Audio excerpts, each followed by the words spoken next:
Bye, see ya.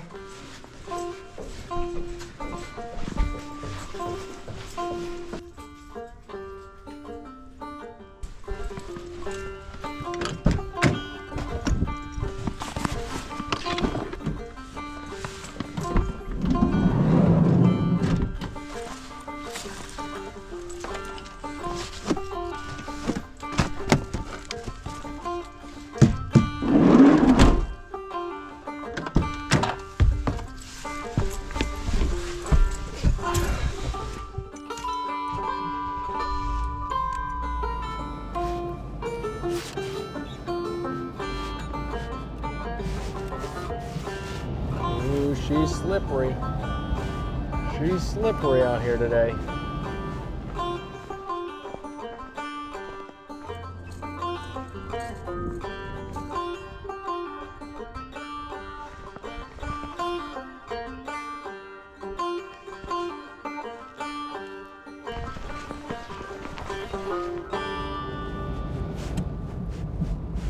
So every once in a while, the stars align. You have the perfect conditions to talk about the topic you want to discuss on a day you can actually come out here and film. So today we are talking about keeping your camera gear safe in wintry conditions and how I approach challenging conditions like snow and cold while out there capturing photographs. And all the tips I'm about to share are ones that I've personally used to keep my camera kit working properly while out in conditions just like this over the past 8 years that I've been bringing cameras out into the backcountries of Idaho.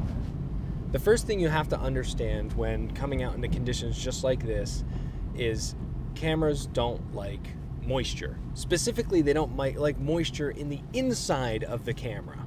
Now, on the outside, that's fine, especially with modern cameras being pretty well weather sealed. But if you're not careful and moisture gets inside past the weather sealing, you're going to deal with some issues. So your biggest dangers are lens changes, battery changes, memory card switches. Anytime you have to open any part of your camera, you can potentially run into some issues. Cold weather can also pose a bit of a hazard to cameras. Now, I'm not necessarily talking about the operating temperature of the cameras.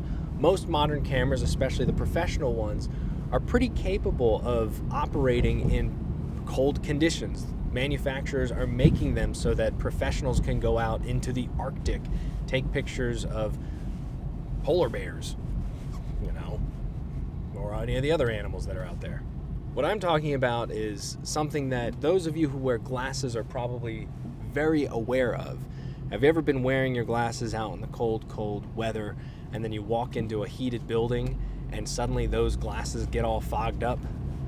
That kind of stuff happens inside of the lenses on top of the sensor of your camera. So going from a cold environment to a hot environment, especially if it's sub-zero temperatures outside, that can be damaging to your camera. So you want to let it acclimate slowly as you're moving from the cold into the warm. And the opposite is true as well.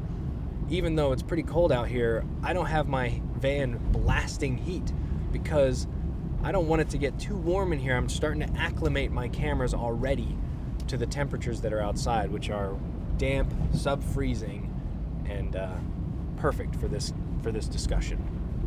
With those precautions discussed, I think we're ready to go outside with some expensive camera equipment. Really hoping there aren't too many people out on the trails today. The snow has let up a bit, which is kind of nice, but it's still that's my mom. Hello? Will you let me know when you're there? Yeah, I'll probably be over there around like 1 or 2. Okay. Yeah, if you do that earlier, that before you start the show, that would probably be good. Just then we won't have to worry about it after. Yeah. Where are you going? I'm making a video. Oh, good. Yeah, it's perfect snowy conditions, so I know. yeah, it's Okay. beautiful out in the foothills. All right. Yeah, it is beautiful. Well, be safe, Jude. Have fun. All right, I'll try. Ah! Well, I'll try to have fun, but I'll be safe. Okay. Bye. Okay, bye. I hope there's some interesting things to photograph. As you can tell, I don't have a ton of time to like drive very far. I've got work to do later this afternoon for my parents' restaurant. So yeah, just coming out to this location so we can talk about winter weather and cameras. I think there's something that happens when you come out during challenging conditions where either you appreciate the photos you get more, or the photos turn out more unique because there are fewer people maybe willing to bring their fancy cameras out in times like this.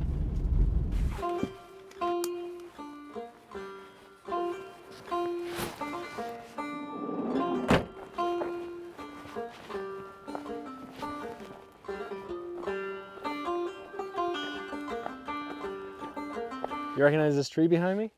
When we were talking about aspect ratios like a good month or so ago, I photographed that.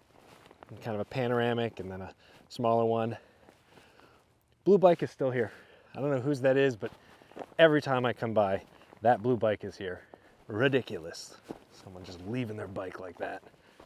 This is such a well-traveled trail, a local trail, that there's just power lines and buildings and houses and fence posts everywhere around here. So, nothing grabbing my attention yet. Up on that power line, probably can't even see it. On that power line there's a kestrel. Saving up for a telephoto so I can hone in on shots like that. Because that would be cool with the snow. Limitations of gear, remember folks, haunt us all. Hi puppies. Well, so far nothing's really grabbing my attention. I mean, it's a beautiful landscape, lots of cool things to look at. Snow makes it real interesting, but these are all photos I've taken before. And yeah, I mean, I wasn't a huge fan of them then. I doubt the snow will make me suddenly a huge fan of them now.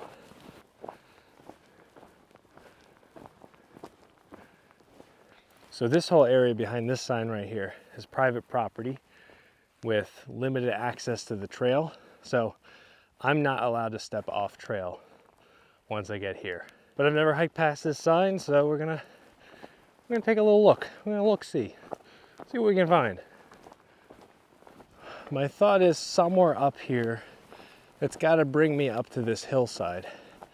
And I'm hoping that getting up on top will give me a nice view around so I can kind of think about like what kind of photos are out there, what I can compose, what kind of subjects there are to draw our attention.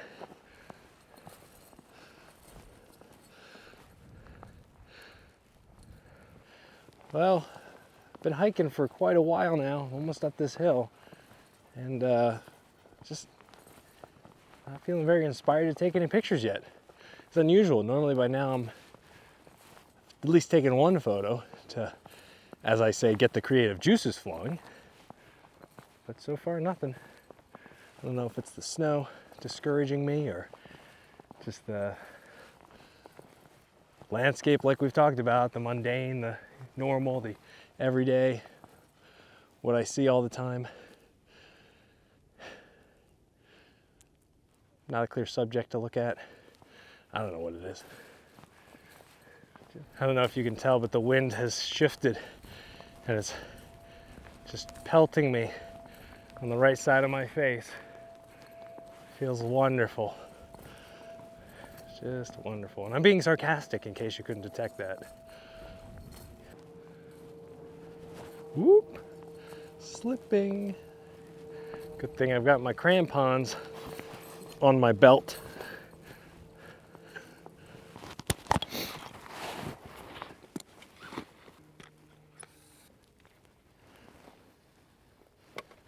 Okay, so the trick at this point, because I need to get my camera out of the bag, is to try to set my body up as a windbreak.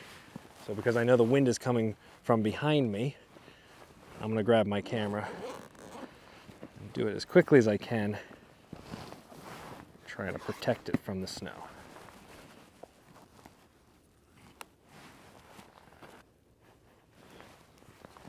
Okay, so I'm all framed up with my first composition of the day. Finally, there's the power lines right above my head.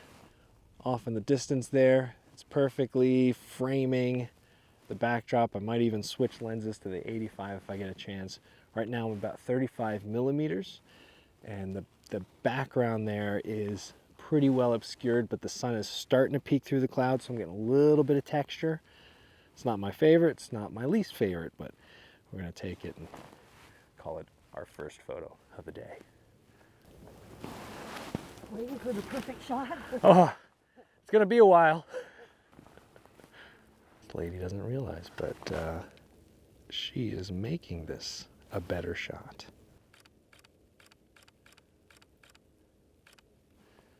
One of those many shots is gonna be exactly what I want.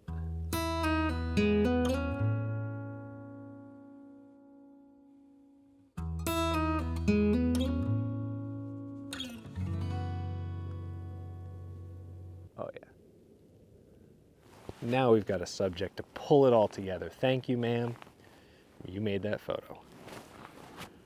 One of the nice things about some camera systems, they have a sensor cover, so when you take the lens off, the sensor gets covered up by a shutter, and that protects it from the elements. And while that's fantastic to use, you can't rely on it. Hang on, the light's coming out. We gotta go down that way.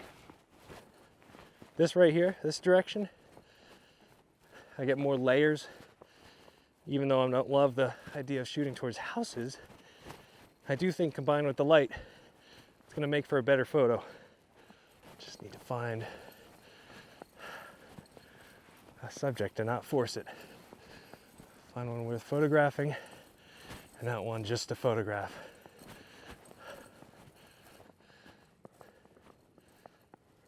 Let's quickly talk about lens changes because I know I'm gonna have to. Okay, just like the other, I wanna grab it quickly. You see how snow is falling straight down? I'm gonna use myself as a shield. I'm gonna keep my camera pointed down the entire time. And as quickly as possible, creating a shelter with like a rag or something.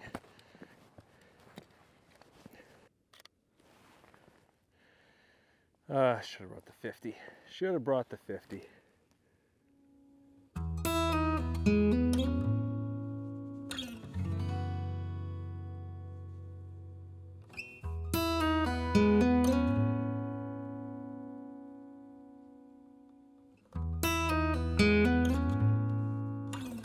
Are you seeing that? I'm sure you are, because I'm showing it to you.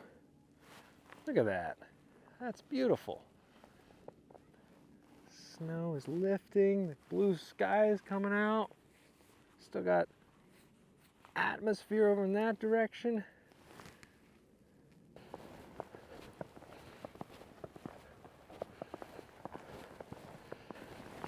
You probably can't see it in the GoPro, but there's some incredible cloud formation resting on top of Table Rock way out there in the distance.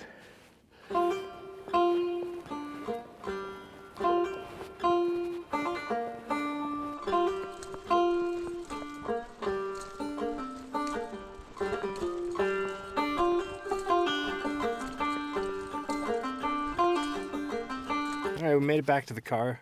The first thing I do as I'm putting my bag into my car is pull my memory card out, my SD card. This is a CF Express Type A. In case you're curious, it goes with the Sony cameras.